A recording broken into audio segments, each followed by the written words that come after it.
Hi friends, welcome back to my channel Revathi talks. అసలు దసరా అంటే మైసూర్లో చూడాలి. ఆ లైటింగ్స్, ఇంకా ఆ దసరా ఎగ్జిబిషన్, అక్కడికి వచ్చే జనాలు, వావ్! అసలు ఒక్కసారైనా మనం చూడాల్సిందే. మీరు అలాగే అనుకుంటారు కదా, మేము కూడా అలాగే అనుకున్నాం. అందుకనే బయలుదేరామన్నమాట. కాకపోతే కొంచెం ఎర్లీగా బయలుదేరి ఉండాల్సింది. అందరం రెడీ అయ్యి స్టార్ట్ అయ్యేసరికి 4:30 అయింది. దట్టు ఆ రోజు సాటర్డే వీకెండ్ కాబట్టి ఫుల్ ట్రాఫిక్. రీచ్ అయ్యాము.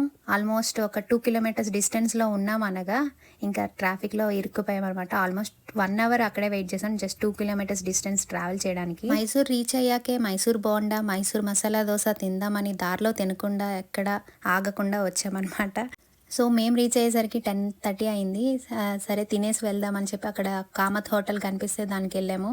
అక్కడ ఇంకా ఎందుకు వెళ్ళామా అనిపించింది. అంత వర్స్ట్ ఎక్స్పీరియన్స్, అసలు సర్వీస్ ఏం బాగాలేదు. మేము వెళ్ళిన వెంటనే ఆర్డర్ చేస్తే గంట తర్వాత తీసుకొచ్చాడు. సో అక్కడే మాకు టైం వేస్ట్ అయిపోయింది. మాకు దోశ దొరకలేదు, బోండా కూడా దొరకలేదు. డిన్నర్ టైంలో అవి ఉండవని చెప్పారు. సో ఇంకా డిన్నర్ అయిన తర్వాత మళ్ళీ ప్యాలెస్ దగ్గర వరకు వెళ్ళాలంటే కొద్దిగా నడవాలి. ఒక 1.5 కిలోమీటర్ వరకు నడిచాము, ఎందుకంటే అక్కడ వరకు పార్కింగ్. తీరా వెళ్ళేసరికి లైట్స్ అన్ని ఆఫ్ చేశారు. సో బిస్కెట్ అయిందనమాట. అంత దూరం ట్రావెల్ చేసి ఊరికే వచ్చాము. ఇంకా మళ్ళీ నెక్స్ట్ ఇయర్ వెళ్ళాల్సింది. వీడియో నచ్చితే ప్లీజ్ లైక్, షేర్.